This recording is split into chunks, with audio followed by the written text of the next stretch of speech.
Au nom du Père, du Fils et du Saint-Esprit, ainsi soit-il. Je m'attaque à un sujet suite assez tardivement. Ce sera un entretien nocturne, sans doute pas très long, parce qu'il n'y a pas beaucoup de réserves sur cette tablette-là. Donc, suite à avoir lu un commentaire, il était question, je crois, l'entretien dont il était question était la direction de l'enfer, je crois, quelque chose de ce genre. Et donc la personne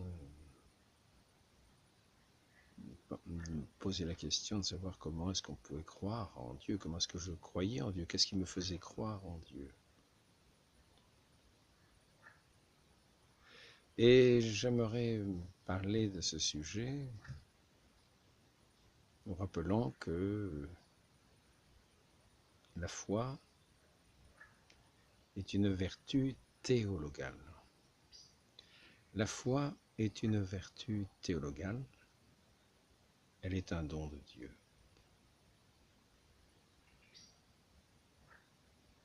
Et celui qui n'a pas ce don, parce que sans doute le rejette-t-il, lui qui rejette l'émotion du Saint-Esprit, qui le guiderait vers la vérité tout entière, ne sait donc pas du tout de quoi il parle lorsqu'il parle du bon Dieu.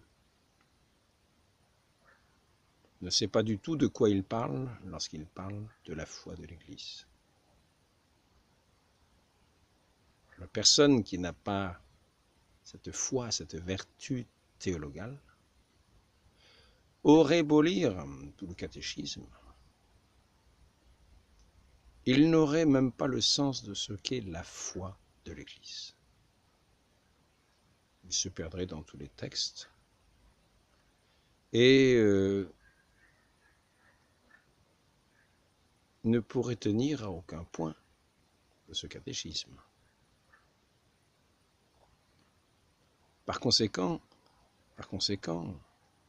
il est quasiment inutile, quelqu'un qui reconnaît ne pas savoir la foi, il est quasiment inutile de vouloir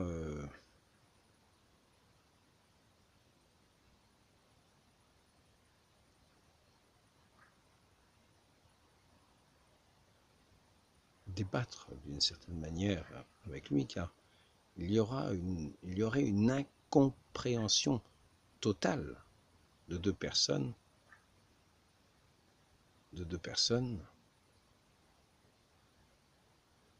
qui ne parleront pas du tout de la même chose. L'une qui ne sait pas du tout de quoi elle parle, et l'autre, si véritablement elle a cette vertu théologale, sera animée de cet Esprit Saint qui l'éclaire dans tous les domaines de la foi, pour lui donner ce qui est de la foi catholique, c'est-à-dire la vérité tout entière, telle qu'elle est révélée, telle que le Christ, telle qu'elle a été révélée dans le Christ, par le Christ et dans le Christ. Je dis par le Christ, par l'enseignement du Christ, par la vie du Christ, et dans le Christ.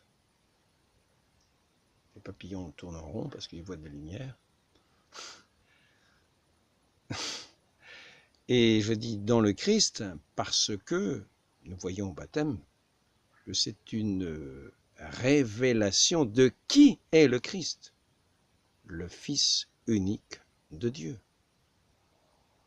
Mais ces mots-là n'ont aucun sens chez ceux qui n'accueillent pas cette vertu de foi théologale, cette vertu divine. Et donc, comme le dit notre Seigneur, ils sont incapables du Saint-Esprit, car ils ne le connaissent pas et ne le voient pas.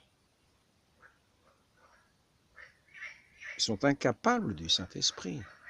Maintenant, La personne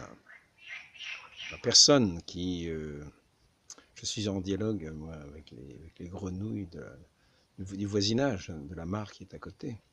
Donc, je ne sais pas si vous entendrez les grenouilles sur cet entretien, mais je parle et elles semblent répondre. Mais de l'autre côté, quand nous sommes en langage, en discussion avec des gens qui sont totalement en dehors de ce qui est de la foi, qui ne sont pas animés de cet esprit de Dieu, sont totalement étrangers aux questions de la foi, comme cette grenouille.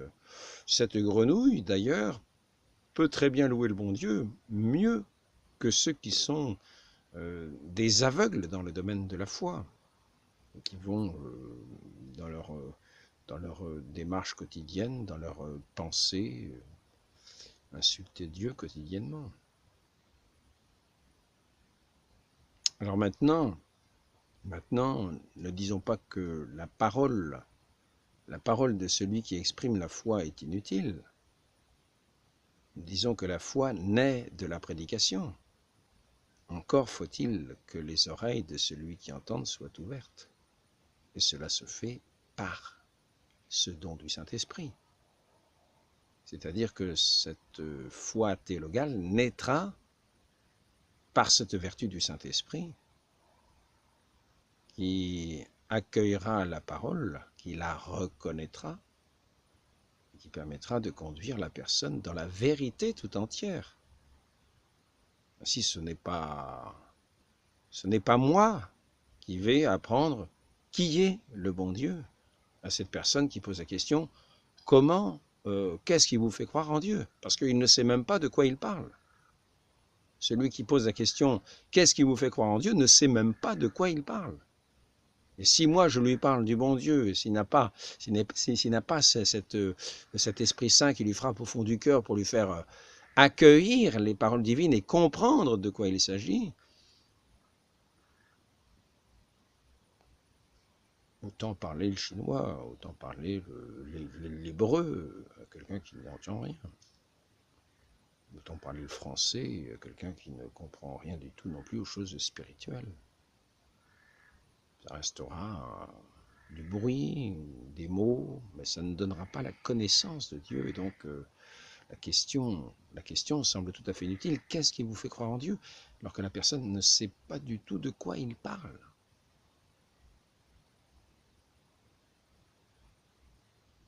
C'est par cet Esprit Saint que nous entrons dans la connaissance de Dieu et qu'il nous guide à la connaissance de notre Dieu, c'est-à-dire la connaissance du Christ.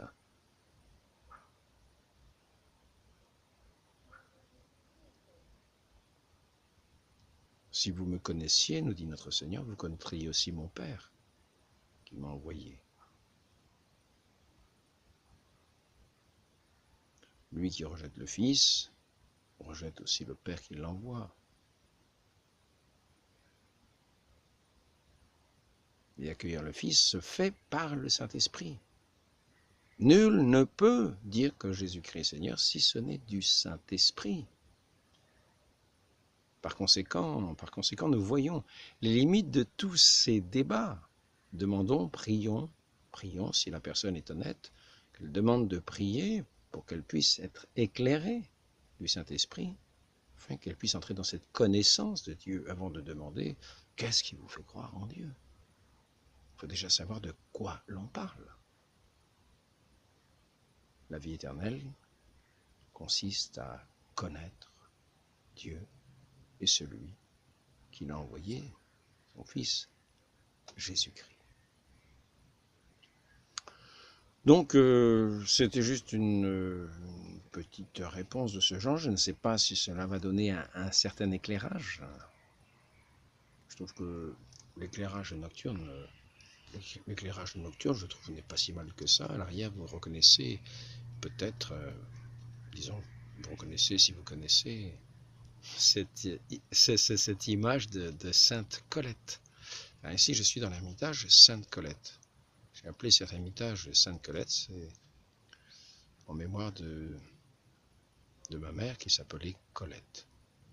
Et ma mère était souvent habillée avec les couleurs qui seyaient au clarisse, c'est-à-dire plutôt le marron. C'est une femme très pieuse. Je prie pour elle, je pense à elle et je n'ai pas voulu l'oublier. Donc cette cabane que j'ai construite, ce petit ermitage que l'ami m'a permis de faire sur son terrain, je l'ai appelé l'ermitage de Sainte Colette. Et nous voyons ici une phrase, qu'est-ce qui est marqué? Servir Dieu et chanter ses louanges. Je crois que c'était une devise de Sainte Colette, c'est une devise de toute âme religieuse, de toute âme qui connaît Dieu et qui le chante, qui le loue pour son immense amour, car Dieu est amour.